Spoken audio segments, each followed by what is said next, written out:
Quand j'ai été en couple avec Erika et depuis plus récemment où j'ai eu mes 3 fils dans ma vie, j'ai beaucoup baissé les jeux vidéo. Non pas que je voulais pas, j'aime trop ça. Non pas que ma meuf voulait pas, elle respecte trop. C'est juste que j'étais concentré sur autre chose. Mais les jeux vidéo ont été une grande partie de ma vie et ça revient récemment grâce au stream. Ce jeu, donc ce que je veux dire, c'est que je suis pas légitime en mode expert streamer des jeux vidéo. Mais c'est un des meilleurs jeux auxquels il m'a été donné de jouer. Le petit aspect chauvin aide, mais si ça avait été un jeu américain, bon, il n'y aurait pas en même temps toute cette gestion absolument géniale et touchante de toutes les références françaises, mais c'est un des plus grands jeux au monde. Il est extraordinaire à tout point de vue. C'est un des plus grands jeux de tous les temps. C'est un des plus grands jeux de tous les temps. Mon analyse manque peut-être de nuances et de recul, mais franchement, puis en plus, je sais que vous êtes plutôt d'accord. En tout cas, vous êtes tellement enthousiaste. La musique, les décors, les dialogues, le scénario, le gameplay. Voilà ce que j'avais à dire sur ce jeu. C'est un bon 16 sur 20.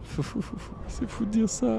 Moi, top 10. Hein. En fait, le problème, c'est que j'ai beaucoup de jeux rétro qui sont dans mon cœur, mais d'un point de vue nostalgique. Tu prends Parasite, Rayman, même Abe, tu vois, Heart of Darkness. Je veux dire, c'est des jeux qui sont tellement moins bien faits que ça, mais dans mon cœur, c'est des chefs-d'œuvre absolus. C'est compliqué, tu vois. Je vous parle pas des FF, tu vois. Je vous parle pas des Alundra, les Golden Sun. Tout ça, c'est des chefs-d'œuvre. Mais même moi, les Galerians et tout, j'en étais fou. Le jeu est fini, mais je veux jouer encore. Jusqu'à 18h, on joue. C'est parti.